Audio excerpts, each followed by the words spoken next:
is an optimist? Well, Google defines it as a person who tends to be hopeful and confident about the future or the success of something. And we all know the Google overlords are always right?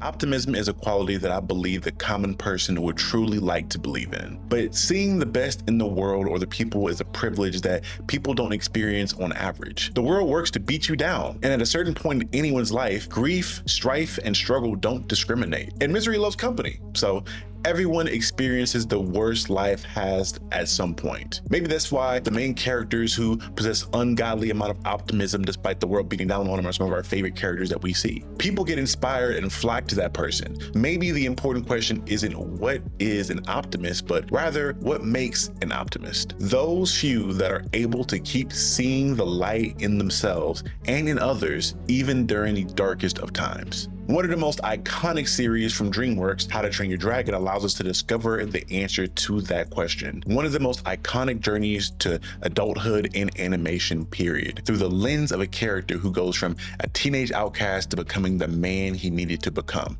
Stick around as I deep dive and discuss the Dragon Master, Hiccup, son of Stoic the Vast, and the main character of How to Train Your Dragon. Roll the intro. You're now watching The Captain.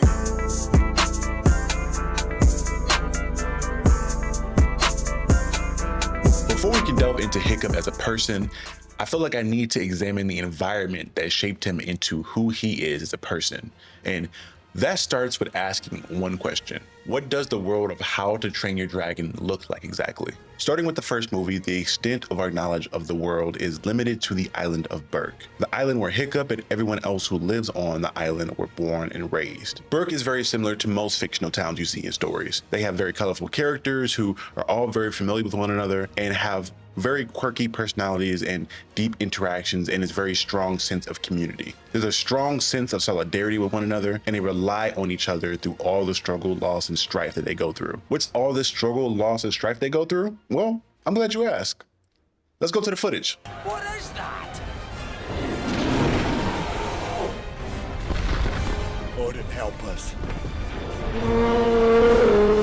Yes, Berk was always in a perpetual war with dragons. For generations, the Vikings of Berk have fought and killed dragons, and the dragons did the same to them. The ultimate goal they had for centuries, though, was to find the dragon's nest where they all live and procreate, and destroy it. This sole purpose had caused a generational hate for dragons. This hate caused them to believe dragons of all kinds to be monsters who need to be slaughtered. This generational hate united the people and their entire culture. Traditions and livelihoods are tied to this generational beef. It gives them a purpose to live, to fight, and to love. Something we learn later on isn't just restricted to the Vikings of Berk. In later movies, we find out the Vikings across the world either want to wipe out the dragons of existence or use them as weapons against one another. This culture of warfare isn't just blind fury or unrestrained violence. It's intrinsic to their survival. Think about it. Barren lands with little yields for crops or small islands with limited space for cattle herding. Think trying to survive a brutal Nordic winter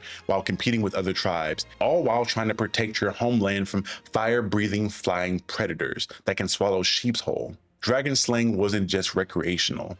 It was a way to preserve their way of life.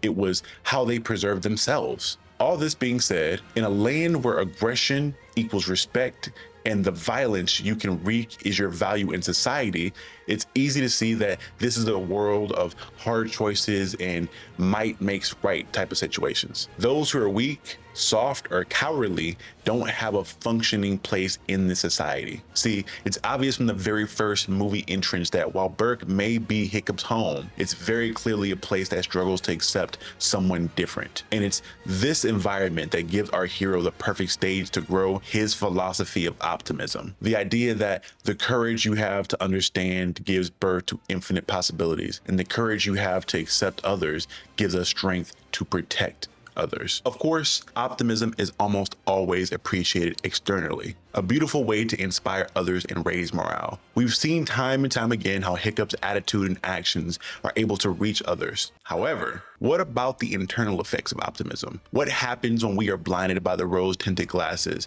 and can't see our own faults? One of these types of biases is called comparative optimism, and it's often the source of conflict throughout the film series. From my interpretation, it has a lot of similar traits to narcissism. It's essentially when someone has significant confidence and belief that their future will be better in comparison to others' futures, often to the dismissal of the realities of others. This type of optimism breeds a certain level of toxicity. In case you don't believe me though, the Center for Social and Cultural Psychology at Leuven University in Belgium can be a more credible source. They conducted a study on something they call the hubris hypothesis, focusing on the downsides of displaying comparative optimism. It showed observers responded more unfavorably to individuals who expressed their positive self-views comparatively than those who expressed their positive self-views non-comparatively. Because observers infer that the former hold a more disparaging view of others and particularly of observers. This is the form of optimism that I feel that most people inherently have, even if they don't have any other forms of traditional optimism, since it provides a sense of psychological safety for us, especially to those who may be outcast or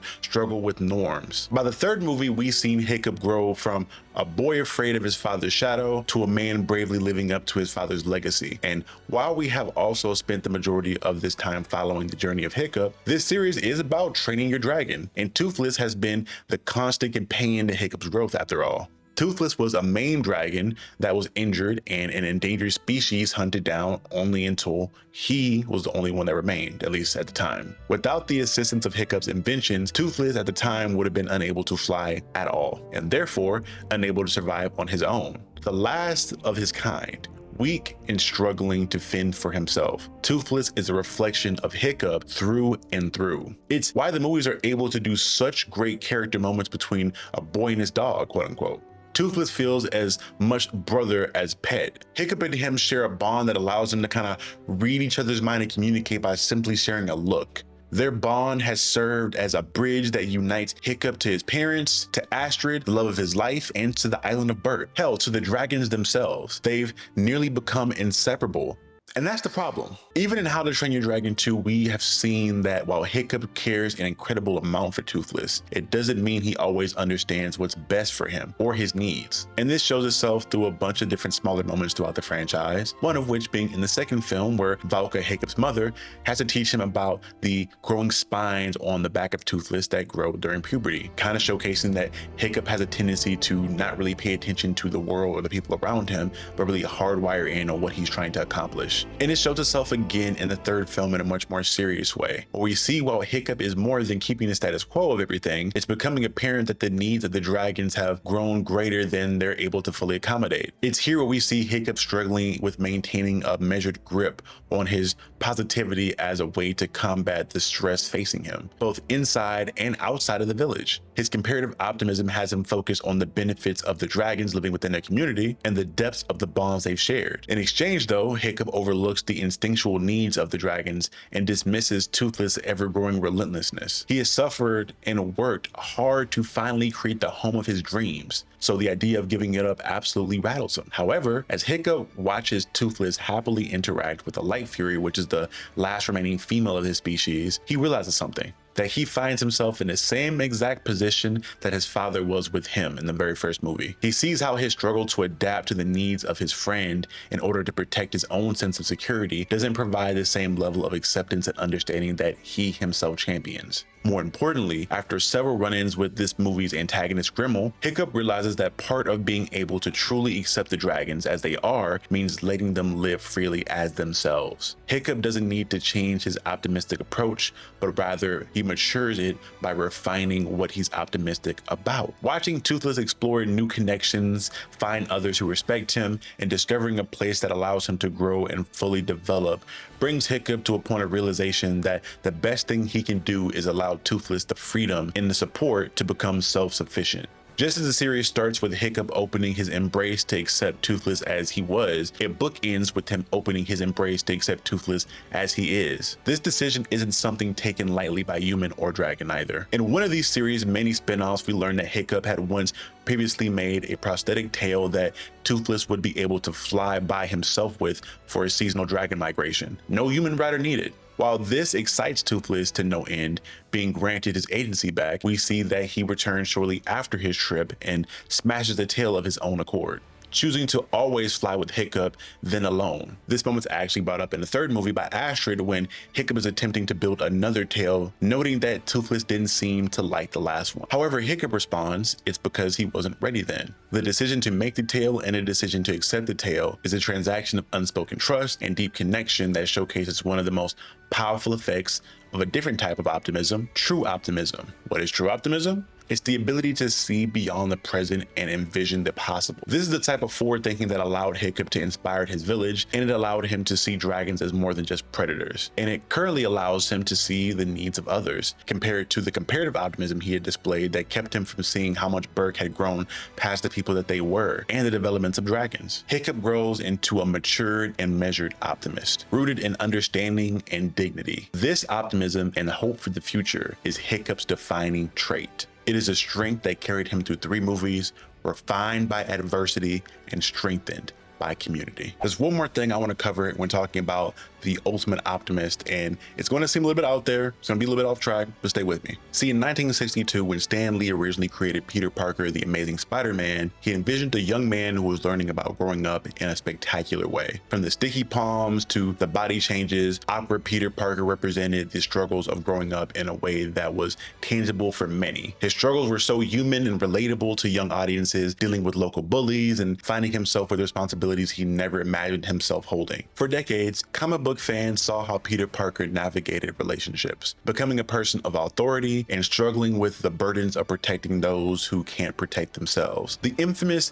"with great power comes great responsibility" thing, this became the mantra for many young men who were looking for advice on how to develop into the kind of person who could be as inspiring as Spider-Man is. In a similar fashion, Hiccup represents a truly epic coming-of-age story for those in the 2000s, inheriting the same spirit of understanding and empathy as a way to navigate the world. Like Peter, Hiccup enjoys science and loves discovering more about the world around him. Like Peter, Hiccup develops a strong sense of morality that comes from the sense of empathy. Like Peter, Hiccup goes from zero to hero in his community, supported by his city due to his attitude of kindness and communication. And like Peter, Hiccup also finds himself with a symbiotic sort of relationship with the black creature from another world, one that he has to separate himself from to rediscover himself. Although Toothless is far less likely to eat your brains, but you know, potato, potato.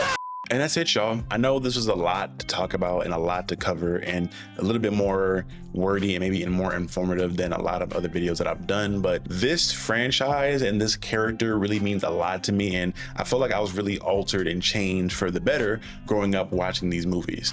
Getting to see this beautiful, fantastical world with all this amazing music and artistry and these amazing dynamics and stories that were told felt really dope to use that as a medium in order to try to shine hope into people, and letting a character like a Hiccup, who was this supreme optimist, showcase that yes, although things may not always work out the best for you in being an optimist, you being that is better for you and the people around you. I guess the general message that I took from these films. If you guys felt the same way about the movies, or maybe felt somewhere in a completely different opposite direction, or maybe you don't care about these movies at all, let me know in the comment section below. And if you've made it this far in this long ass video, I know for a fact you liked it, so please hit that like button, subscribe to the channel, and there's a new function on YouTube now that allows you to hype videos. I don't know how effective that is at promoting a video or a channel, but you know, I'd appreciate some help if you guys would do that to kind of help your boy get a boost in sharing my content with other people on YouTube. Again,